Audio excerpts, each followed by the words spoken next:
So I want to teach you guys a very basic principle on how to make sure that you make more money and save more money than the people that are making the same as you.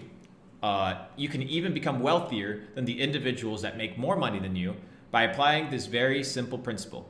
Now, everybody wants to talk all this deep logistics shit. They want to talk about, all this stuff that is macroeconomics, microeconomics, getting super intelligent, but they're not willing to understand the basics, right? So I'm going to teach you guys the basics today, because if you don't have a good foundation in life, then your life is going to be shit. That's just how it is, right? So my goal is for you guys not to have a shitty life. So if I can prevent you guys from having a shitty life and committing the same mistakes that everybody else commits, then you're good. We're going to have a couple scenarios. Green represents money, okay? As we know. This is time, okay? So it's linear. We got income. Vertical. Okay, so you start your entrepreneurial journey, right? Let's say you start your entrepreneurial journey right here at the age of 19, right? That's a fair assessment, right? You're done high school, you've gone through the indoctrination camps, but now it's time for you to make money. You don't want to work for a fucking job. So what you want to go ahead and do, right, is start a venture. But as you become independent, you not only you have income, but you also have expenses. So let's talk about your income. People's income is rarely linear, right? It's very rarely linear. Unless you work a steady job, if you're becoming an entrepreneur, your income will not become steady like that. It's not very realistic, especially when you begin. Usually you'll have something like this, right? You could have like this. That's how your income would actually be, right? In entrepreneurship, if you're winning, that's how I've seen my career path be, right? You see a decrease in net worth, right? So like I'll go up like this, right? It'll be stuff like that, right? That's usually how my net worth works, okay? Now, what is the problem with making money, okay? The problem with making money isn't your ability to make it, it's your ability to keep it. And most people do not know how to protect their wealth. So let me teach you guys how to protect your wealth in a very basic way. We're gonna keep it linear just for the sake of the illustration, but I don't want to make it complicated. If I make it complicated, you won't remember it. If I make it simple, you'll remember it forever. Hit the subscribe button, okay? And I'm going to show you guys how this is done. So, let's say your income is linear. We're just going to use it for the sake of the illustration, okay? Now, let's talk about your expenses. Most people match their income with the level of expenses that they have, okay? Because they think that their income is linear, that they have to have a linear spend. And usually what people are trying to do is they're trying to showcase to the world their income level, right? So as your income grows, you want to portray that growth in a way that people validate you. This is normal behavior. Normal behavior, but it's not good behavior. So the average motherfucker who's a loser, right? And this isn't you, because you're gonna learn at a young age, their expenses are right here. So what does that mean? That means that you have a slight room for error and a slight room for saving money, right? Remember, your money's linear. Look at how much room you have for error. You have very little room for error. And as we understand that your net worth, right, or the amount of money that you make as an entrepreneur isn't always steady, you could see dips like this, right? You could see stuff like this happen. Well, what happens in these pockets? And it's happened to me, right? Well, you're losing money. And what happens with expenses? Usually in life, it's extremely difficult in life to reduce your expenses. Just like we had the kid in the chat, right? Talking about they have a $700 car payment. Well, what are you gonna do now? Now you have a fucking headache. So now you have to deal with a $700 car payment because you didn't learn how to manage your expenses. Now, let's just say this is 100 grand. I'm gonna make this very simple. And I'm gonna teach you guys off of like real experience, right? So let's say this is 100 grand. When I was making 100K a year, many years ago, my rent was $200. My rent was $200. I was sleeping on a couch and I was making six figures. I was driving an old Volvo, okay? And I was staying up till 5 in the fucking morning with a job at 10 in the morning, working on my side hustle. But the point is, my expenses were fairly correlated. And then as soon as I hit 100 grand, my expenses reduced drastically. Why? Because I realized that I couldn't always count on making more money, but I could count on maintaining the money that I was making, right? And then what I could do was limit my expenses. So what's the difference between this guy and the first guy? Is that as time goes on and your income increases and your expenses stay the same, now you have freedom.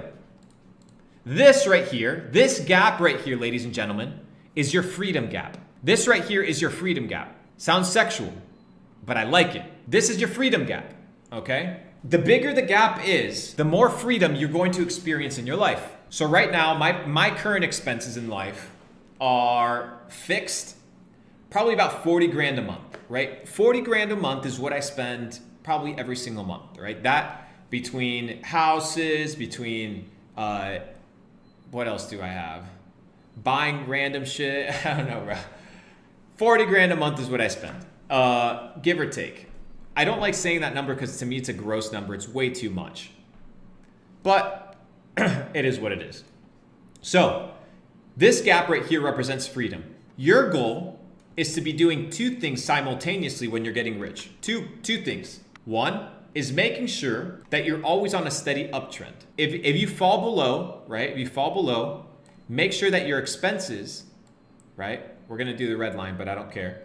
Make sure that your expenses give you enough wiggle room for risk. Does this principle make sense? Give me a fucking W, guys. I'm out here drawing on a fucking whiteboard for you guys to understand. Like, I can't make it more simple. Increase your income or keep your income the same, or slowly increase your income and maintain your expenses the same. Now, I needed to graph it in a way where you grasp the fucking concept so you understand that there is no shame living with your parents if you're clocking in money as long as you're productive. There is no shame living in a one-bedroom house as long as it's a good fucking work environment that's productive and helps you elevate. As long as your expenses are stable. The hardest thing to get rid of is expenses. That's why a lot of these celebrities, they go fucking broke. They go fucking broke. So even though this is common sense to a lot of people, you would be surprised that a lot of people do not apply this. The moment they get 100 racks, they spend 100 racks. They're poor. Instantly. Done. So this right here needs to be your measurement in your scale of life. And as you can tell, it's drawn in a slight uptrend. What does that mean? That means that your life quality does increase. But if God forbid, right, you are in a situation, ladies and gentlemen, where you're going up to 150K, boom, and your net worth bounces down 30%, or your income bounces down 30%, right? Then what happens? Look at all the fucking wiggle room. You're still living with freedom. So everybody that's waking up with anxiety, it's because they haven't figured this out. They haven't figured it out, that's why they're stressed. So it's not expensive to understand this concept. You don't need a master's degree. You just need good money management skills and to not give a flying fuck about what anybody says. If you can crack this code, it's because it's a mental code, bro. It's you need to come to terms with the fact that you ain't gonna be flexing like everybody else when you're 21. You're gonna be sitting, you're gonna be grinding, and you're gonna be building a real fucking business and making real fucking money. That's the name of the game. This, to me, ladies and gentlemen, is freedom. Now let's go to the situation that a lot of people live in. This is a situation that a lot of people live in. Let's say they have their steady level of expenses, and then they have their income. Most people don't know how to make money, and they get into fucking crazy debt. This, bro, right here is the life of an average American. You know what this is called? I'm gonna put it in red so you understand it. Breaking it down as fucking simple as I can, bro. And I can't wait for people to make fun of me with these basic ass concepts, bro. But you know what? Most of you guys are too fucking dumb to realize how valuable this information actually is. This is called slavery. That's what it is. You are a slave. You are in debt. Indebted. You are owing somebody, which means you must work until you pay that debt off. So the question is, do you want to live in freedom? Not luxury. Do you want to live in freedom or in slavery? That's the name of the game. Now what happens, bro, when you're in a different situation and you have all this money? What do you do with all of this? You grab it and now you invest it. And investments, something like this, are the same thing. Time now versus investment. This money that you had, that you were trying to flex on motherfuckers, you've turned this, okay, into investments over time. And here, ladies and gentlemen, is where the rich get wealthy. And that is the secret to wealth, bro. That is the secret to wealth in a very basic way in a way that any peasant can understand. I hope you guys enjoyed the presentation. I mean, today I sat down, I was like, how can I simplify these concepts in a way that people can understand? Because I know we got a lot of young bucks in here that want to understand and learn how to make money. The first thing is, don't make the same mistakes your parents made, which was get a mortgage, work a traditional 9 to 5, eat genetically modified food, watch television, and take medication that they don't even know what the fuck they're taking. If you can avoid and do the complete opposite on all 5 of these things, you're going to live a completely better life than your entire family. So I simplified this concept in a way for you to understand so you can go out in life and win. This is the sauce. Understand this concept and you win. Your freedom now goes back and compounds as time over investment, and that's when you go from working for your money to money working for you, which is the key to becoming free.